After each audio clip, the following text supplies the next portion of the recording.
Well, what we're going to do is go from Lymington to Newtown, and it's not a very long passage, but because the wind and the tide are both going east, it's quite important that we actually work out what course to steer. We can't just come out from Lymington and point the boat on what we call the run line, or we would finish up well east of Newtown.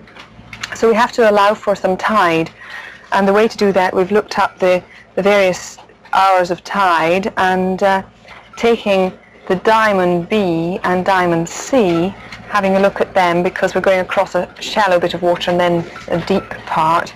I've put on the two lots of tide, Diamond B and Diamond C, and then put on our boat speed from the end of the tide to where it crosses the run line.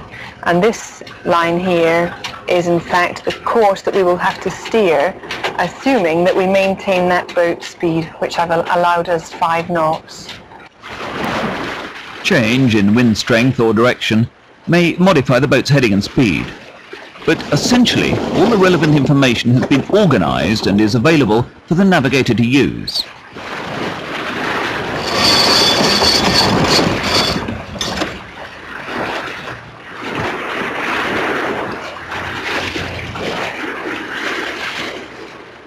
Moving about a boat, even in a moderate sea, can be difficult and sometimes tiring. Consider then the problems of sitting at a chart table when you're wet, cold and possibly prone to seasickness.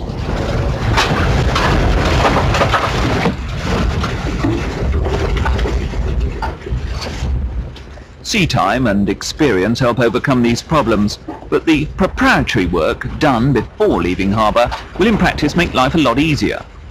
Even looking up the simplest piece of information requires a good deal of skill and knowledge and an iron stomach. 5 minutes pre-planning can be worth an uncomfortable hour on the chart table at sea.